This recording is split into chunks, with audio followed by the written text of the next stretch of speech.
आज के इस डीप डाइव में हमारे पास कुछ बहुत ही खास है। कोई पुरानी या उबाऊ किताब नहीं, बल्कि कक्षा 10 के छात्रों की बोर्ड परीक्षाओं को ध्यान में रखकर बनाई गई अतुल्य भारत की एक बेहद शानदार 3D सिनेमैटिक डॉक्यूमेंट्री। अरे वाह! आज का हमारा मिशन है इस पूरी विजुअल यात्रा को डिकोड करना, ताकि जो भी छात्र परीक्षा की तैयारी कर रहे हैं उन्हें रटने की जरूरत न पड़े। बिल्कुल प्रशांत सर, इतिहास, भूगोल और संस्कृति जैसे विषयों को केवल पढ़कर समझना काफी नहीं होता। हाँ। जब तक कि हम उन्हें विजुअलाइज न करें। तो आज की ये चर्चा इसी बात पर केंद्रित है कि कैसे ये प्रेजेंटेशन हमारे एकेडमिक ब्लूप्रिंट से मेल खाता है। सही बात है। तो जो भी छात्र या अध्ययनकर्ता हमें सुन रहे हैं, वे इस चर्चा को एक मानसिक नोट्स की तरह लें। तो चलिए रत्ना भारद्वाज, अब इस प्रेजेंटेशन की पहली स्लाइड देखते हैं। देखते हैं। अगर आप स्क्रीन पर देखें तो इस स्लाइड में भारत का एक 3D नक्शा बादलों के ऊपर तैरता हुआ दिख रहा है। हाँ, ये बहुत ही भव्य लग रहा है प्रशांत सर। बिल्कुल, और इस पर ऐतिहासिक इमारतें ऐसे बनी हैं मानो हम आसमान से पूरे देश को देख रहे हो। यहाँ जो मुख्य हेडलाइन है वो है अतुल्य भारत, एक 3D ऐतिहासिक यात्रा, और इसके नीचे लिखा है इतिहास, संस्कृति और भविष्य का एक विहंगम दृश्य। प्रशांत सर, यहाँ मेरा एक सवाल है। छात्रों के नजरिए से ये विहंगम दृश्य मतलब बर्ड्स आई व्यू का वास्तविक अर्थ क्या है, और ये इतिहास और भविष्य को एक साथ कैसे जोड़ता है? बहुत ही बढ़िया सवाल है रत्ना भारद्वाज। देखिए, अक्सर हम इतिहास को अलग अलग कालखंडों में बांटकर देखते हैं। हाँ, वो तो है। लेकिन विहंगम दृश्य का मतलब है उसे एक साथ एक निरंतरता में देखना। ये एक टाइम मशीन की तरह है जो दिखाती है कि हमारी 5000 साल पुरानी संस्कृति ने ही हमारे वर्तमान और भविष्य को आकार दिया है। समझ गए। तो चलिए रत्ना भारद्वाज, अब अगली स्लाइड देखते हैं। चलिए। इस स्लाइड में बादलों के ऊपर तैरते हुए भारत के विशाल भूभाग का दृश्य है। इस पर सूरज की सुनहरी किरणें पड़ रही हैं। बहुत ही आकर्षक विजुअल है प्रशांत सर। हाँ, और ये स्लाइड बताती है कि भारत केवल एक देश नहीं, बल्कि सभ्यताओं का उद्गम स्थल है। इसकी भौगोलिक स्थिति इसे एशिया का मुकुट बनाती है, और प्राचीन काल से ही भारत विश्वगुरु के रूप में प्राचीन ज्ञान परंपरा का प्रतीक रहा है। प्रशांत सर, एक डाउट है यहाँ। हाँ, पूछे रत्ना भारद्वाज। किसी भी देश को सभ्यताओं का उद्गम स्थल मतलब क्रेडल ऑफ सिविलाइजेशंस कहलाने के लिए क्या आवश्यक होता है? देखिए रत्ना भारद्वाज, इसके लिए जरूरी है कि वहां की जमीन और जलवायु ऐसी हो जहां इंसान सबसे पहले व्यवस्थित रूप से बस सके। जैसे सिंधु घाटी सभ्यता। बिल्कुल सही कहा आपने। उपजाऊ जमीन और अनुकूल जलवायु के कारण ही यहाँ सभ्यताएं फली फूली और बौद्धिक विकास हुआ। प्रशांत सर, मुझे यहाँ एक और रेड एग्जाम अलर्ट बॉक्स दिख रहा है। हाँ, तो छात्रों को आगाह कर दें कि परीक्षा में विश्व गुरु की छवि और प्राचीन ज्ञान परंपरा के संबंध पर सीधा शॉर्ट आंसर प्रश्न आ सकता है। मतलब नालंदा और तक्षशिला जैसे उदाहरण देने होंगे। एकदम सही रत्ना भारद्वाज। चलिए, अब अगली स्लाइड पर जाने का समय हो गया है। स्क्रीन पर देखिए, उत्तर में चांदी की तरह चमकते और बर्फ से ढके विशाल 3D पर्वत नजर आ रहे हैं। हमारे हिमालय। बिल्कुल, ये स्लाइड बता रही है कि सदियों से हिमालय भारत की प्राकृतिक दीवार बनकर शत्रुओं और ठंडी हवाओं से रक्षा करता आया है।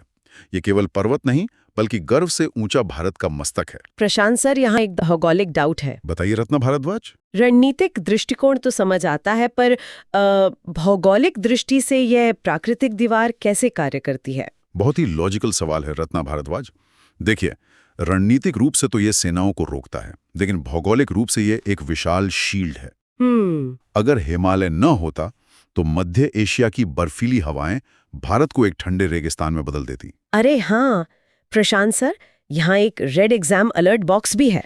तो छात्रों ध्यान दें, भूगोल की परीक्षा के लिए हिमालय का ठंडी हवाओं से रक्षा करने वाला बिंदु अत्यंत महत्वपूर्ण है।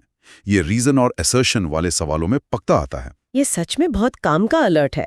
चलिए रत्ना भारद्वाज, अब अगली स्लाइड पे चलें। जी प्रशांत सर। इस 3D विजुअल में देखिए, पर्वतों से निकलकर मैदानों को हरा भरा करती एक विशाल नदी दिख रही है, और इसके तटों पर बहुत ही सुंदर 3D मंदिर बने हुए हैं। यह तो हमारी पवित्र गंगा है। हाँ, स्लाइड का कंटेंट कहता है कि गंगा का सांस्कृतिक महत्व बहुत गहरा है।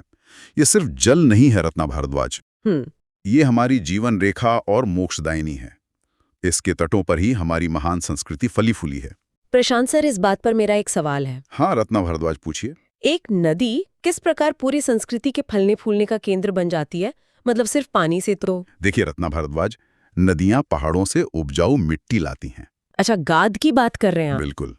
उसी से कृषि का विकास हुआ और जहां खाद्य सुरक्षा होती है वहीं बनारस और पाटलिपुत्र जैसे महान सांस्कृतिक केंद्र बनते हैं। प्रशांत सर, स्क्रीन के राइट साइड में फिर से रेड एग्जाम अलर्ट बॉक्स आ गया है।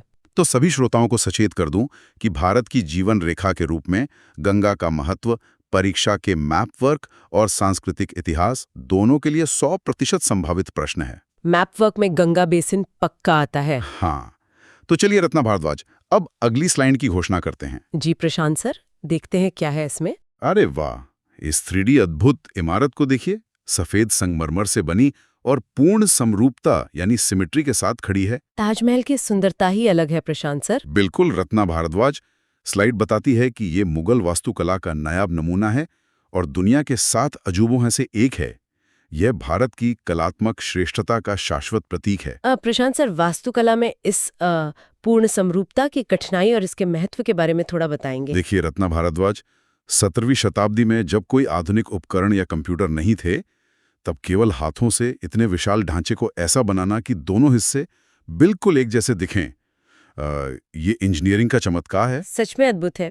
प्रशांत सर, यहाँ भी एक रेड एग्जाम अलर्ट बॉक्स है। हाँ, तो कला और संस्कृति के खंड के लिए ये एक VIP टॉपिक है रत्ना भारद्वाज। कलात्मक श्रेष्ठता के वैश्विक प्रमाण के रूप में छात्रों को समरूपता और सफेद संगमरमर जैसी विशेषताओं को उत्तर में शामिल करना चाहिए। ये छात्रों के लिए बहुत ही स्कोरिंग टिप है। तो चलिए रत्ना भारद्वाज, 6ठी स्लाइड पर जाएं। चलिए। इस 3D विजुअल में इंडिया गेट और लाल किले के मॉडल्स नजर आ रहे हैं। ये शौर्य और बलिदान की गाथा है। बिल्कुल रत्ना भारद्वाज, स्लाइड के अनुसार ये इतिहास के मूक गवाह हैं। हर पत्थर वीरों के बलिदान की कहानी कहता है। ये विजुअल उन अज्ञात सैनिकों को नमन करता है जिन्होंने प्राण न्यौछावर किए। प्रशांत सर, यहाँ मेरा एक वैचारिक डाउट है। हाँ रत्ना भारद्वाज, बताइए। इतिहास के अध्ययन में इन मूक गवाहों यानी असाइलेंट विटनेसेस शब्द का क्या महत्व है? देखिए रत्ना भारद्वाज, मूक गवाह का मतलब है कि ये इमारतें बोलती नहीं हैं, लेकिन लाल किले की दीवारों के निशान या इंडिया गेट पर उकेरे गए नाम हमें लिखित इतिहास से कहीं ज्यादा सच्चाई बताते हैं। बहुत ही गहरी बात कही प्रशांत सर आपने।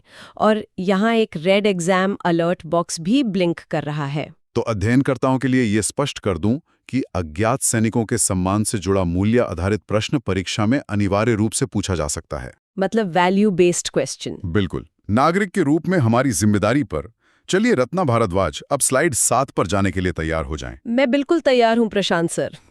इस स्लाइड में दृश्य बिल्कुल बदल गया है। सुनहरे रेगिस्तान में चलते ऊंटों और विशाल रेत के टीलों का बहुत ही जीवंत 3D दृश्य है। राजस्थान की धरती प्रशांत सर। हाँ, स्लाइड का कंटेंट कह रहा है कि ये धरती सिखाती है कि संघर्ष में भी सौंदर्य कैसे खिलता है। ये वीरों और लोक संगीत की भूमि है। कठिन परिस्थितियों में मुस्कुराना ही सच्ची भारतीयता है। प्रशांत सर, एक जीवन दर्शन से जुड़ा सवाल है मेरा। हाँ रत्ना भारद्वाज, पूछिए। कठिन परिस्थितियों में जीवन को उत्सव बनाना, ये असल में कैसे संभव है? देखिए, जब प्रकृति कठोर होती जी जी, जैसे पानी की कमी है, रंग कम है, तो वहाँ के लोग अपने कपड़ों और त्योहारों में चटक रंग भर लेते हैं। अच्छा, तो ये उनका तरीका है हार ना मानने का। प्रशांत सर, इस बीच मुझे रेड एग्जाम अलर्ट बॉक्स भी दिख गया है। तो छात्रों, परीक्षा के नजरिए से संघर्ष में सौंदर्य वाक्यांश को निबंध और साहित्य के उत्तरों में उपयोग करने पर विशेष ध्यान दें। ये परीक्षक पर बहुत गहरा प्रभाव डालता है। बहुत ही शानदार कीवर्ड है ये। चलिए रत्ना भारद्वाज, अगली स्लाइड की ओर बढ़ें। बिल्कुल प्रशांत सर, रंगों की बात हो रही थी और अगली स्लाइड आ गई। हाँ, इस स्लाइड में भारत के नक्शे पर बिखरे हुए लाल, गुलाबी, गुलाल के चटक रंगों का वर्णन है। यह उमंग और रंगों का उत्सव है, होली का त्योहार। बिल्कुल रत्ना भारद्वाज, स्लाइड बताती है कि ऐसे त्योहार दर्शाते हैं कि भारत विविधताओं का देश है। विविधता में एकता ही हमारी सबसे बड़ी शक्ति है। प्रशांत सर, एक आलोचनात्मक सवाल पूछना चाहूंगे। हाँ रत्ना भारद्वाज, स्वागत है। क्या इतनी विविधता कभी कमजोरी बन सकती है या ये हमेशा एक सूत्र में ही बांधती है? बहुत ही तार्किक सवाल है रत्ना भारद्वाज। अगर इसे सही से ना संभाला जाए तो ये कमजोरी बन सकती है। लेकिन हमारे लोकतंत्र ने इसे एक सलाद बाउल की तरह संजोया है। हर संस्कृति की पहचान है, लेकिन सब मिलकर एक मजबूत राष्ट्र बनाते हैं। प्रशांत सर, स्क्रीन पर रेड एग्जाम अलर्ट बॉक्स चमक रहा है। तो इसे नागरिक शास्त्र का सबसे महत्वपूर्ण प्रश्न घोषित कर लें छात्रों। विविधता में एकता पर लॉन्ग आंसर तैयार रखने की सख्त हिदायत है मेरी तरफ से। ये सच में एक ब्रह्मास्त्र है नागरिक शास्त्र के लिए। चलिए रत्ना भारद्वाज, अब स्लाइड 9 की घोषणा करते हैं। जी प्रशांत सर। इस 3D दृश्य में घने जंगलों के बीच से निकलते हुए एक राजसी बाघ का बहुत ही शानदार मॉडल दिख रहा है। एकदम असली लग रहा है प्रशांत सर। हाँ, कंटेंट ब्रेकडाउन की बात करें तो बाघ शक्ति और सतर्कता का प्रतीक है।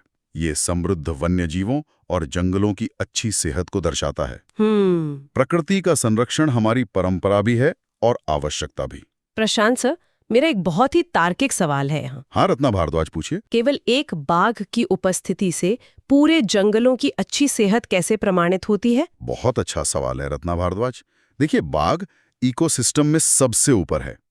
अगर बाघ है तो इसका मतलब है कि वहां पर्याप्त शाकाहारी जानवर हैं और पर्याप्त पेड़ पौधे हैं, तो वह पूरे सिस्टम की अच्छी सेहत का संकेतक है। समझ गई प्रशांत सर। और यहाँ एक रेड एग्जाम अलर्ट बॉक्स भी है। तो छात्रों, जीव विज्ञान और पर्यावरण विज्ञान के लिए प्रकृति के संरक्षण के दायित्व को एक अचूक परीक्षा प्रश्न मानकर चलें। प्रोजेक्ट टाइगर जैसे विषय बहुत अहम है। बिल्कुल।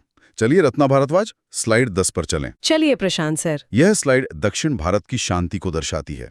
यहाँ ताड़ के पेड़ों से घिरे शांत जलमार्ग और तैरते हुए हाउस बोट का बहुत ही शांतिपूर्ण दृश्य है। केरल के बैकवाटर्स प्रशांत सर। हाँ रत्ना भारद्वाज, यह प्राकृतिक सुंदरता का परिचायक है। दक्षिण भारत का यह तट गॉड्स ओन कंट्री कहलाता है। यहाँ मन को बहुत सुकून मिलता है। प्रशांत सर, यहाँ एक आर्थिक डाउट है मुझे। हाँ रत्ना भारद्वाज, पूछें। पर्यटन अर्थव्यवस्था को बढ़ाना और प्राकृतिक शांति को बनाए रखना, इनके बीच संतुलन कैसे बनता है? इसे ही तो इको टूरिज्म कहते हैं रत्ना भारद्वाज। हाउस बोट्स में सौर ऊर्जा का उपयोग करना और पर्यावरण को नुकसान पहुंचाए बिना स्थानीय लोगों को रोजगार देना। बहुत ही संतुलित मॉडल है।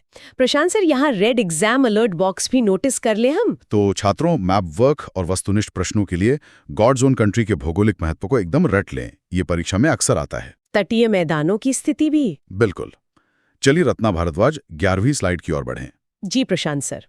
यहाँ 3D स्क्रीन पर विभिन्न पारंपरिक वेशभूषा में सजे भारतीय नागरिकों के मॉडल्स का बहुत ही सुंदर कोलाज है। ये हमारी अनेकता में एकता को दर्शाता है। बिल्कुल रत्ना भारद्वाज। स्लाइड बताती है कि हर 100 किलोमीटर पर भाषा, खान पान और पहनावा बदल जाता है, फिर भी दिल एक है।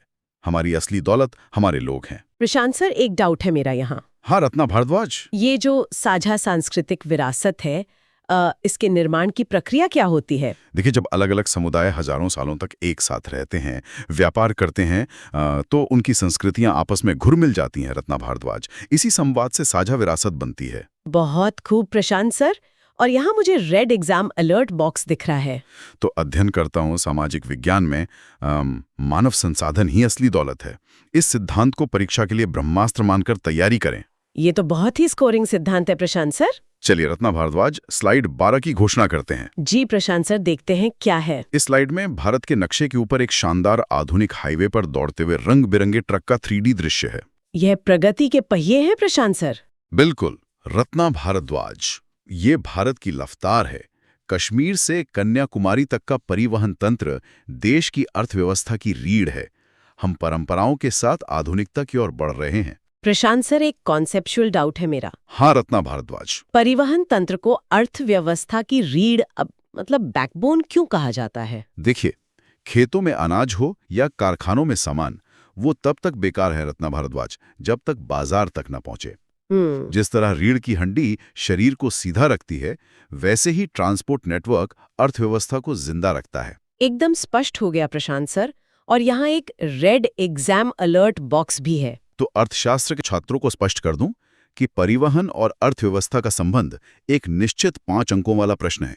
इसे बहुत अच्छे से तैयार करें। ये सच में बहुत काम का है। चलिए रत्ना भारद्वाज, अब 13वीं और अंतिम सामग्री स्लाइड पर जाएं।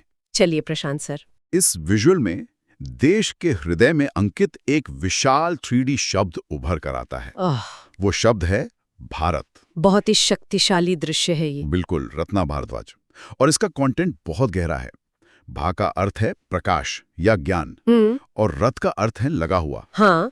अर्थात वो भूमि जो सदैव ज्ञान की खोज में लीन है। ये नाम हमारी 5000 साल के गौरवशाली इतिहास की याद दिलाता है। प्रशांत सर, इस शाब्दिक विच्छेद पर मुझे आश्चर्य हो रहा है। हाँ, मेरा डाउट यही है कि भारत शब्द की ये गहराई आम तौर पर कैसे प्रासंगिक है। देखिए रत्ना भारद्वाज, प्राचीन काल में ऋषियों ने इसका नाम किसी राजा पर नहीं बल्कि इसकी मूल प्रवृत्ति पर रखा था। यही कारण है कि आज भी हम अंतरिक्ष और विज्ञान में दुनिया को राह दिखा रहे हैं। प्रशांत सर, यहाँ रेड एग्जाम अलर्ट बॉक्स देखकर मैं भी चौंक गई हूँ। तो पूरे जोर के साथ छात्रों से कहना चाहूंगा कि ये शाब्दिक अर्थ, भा और रथ, बहुविकल्पीय प्रश्नों और इंटरव्यू दोनों के लिए आपका सबसे बड़ा हथियार है। इसे तो छात्रों को हमेशा याद रखना चाहिए। बिल्कुल। तो चलिए रत्ना भारद्वाज, अब अंतिम स्वर्णिम भविष्य वाली स्लाइड की ओर बढ़ें। जी प्रशांत सर, ये हमारी कंक्लूडिंग स्लाइड है। हाँ, इसमें सुनहरे प्रकाश में चमकते भारत के नक्शे और प्रस्तुति समाप्त के टेक्स्ट का बहुत ही भव्य दृश्य है। कंटेंट ब्रेकडाउन कहता है कि हिमालय से दक्षिण के सागर तक भारत एक जीता जागता देवस्थान है। बिल्कुल प्रशांत सर। और हमें संकल्प लेना है कि हम अपनी ऐतिहासिक विरासत पर गर्व करें और एक सशक्त, विकसित और आत्मनिर्भर भारत का निर्माण करें। जय हिंद, जय भारत। प्रशांत सर, इस आत्मनिर्भर भारत के संकल्प को कक्षा 10 के छात्रों के भविष्य से कैसे जोड़ सकते हैं, ये मेरा अंतिम प्रश्न है। बहुत ही प्रासंगिक सवाल है रत्ना भारद्वाज। एक छात्र के लिए इसका मतलब है नया सोचना और अपनी शिक्षा का उपयोग देश की प्रगति में करना। बिल्कुल प्रशांत सर। और यहाँ हमारा अंतिम रेड एग्जाम अलर्ट बॉक्स भी आ गया है। तो छात्रों, निष्कर्ष के रूप में ये ध्यान रखें कि किसी भी निबंध या लॉन्ग आंसर का समापन आत्मनिर्भर भारत के इसी सकारात्मक संकल्प के साथ होना चाहिए। इससे परीक्षक को पूरे अंक देने ही पड़ेंगे प्रशांत सर। बिल्कुल। तो श्रोताओं, इस चर्चा को समाप्त करते हुए रत्ना भारद्वाज और मैं आपके लिए एक विचारणीय प्रश्न छोड़ रहे हैं।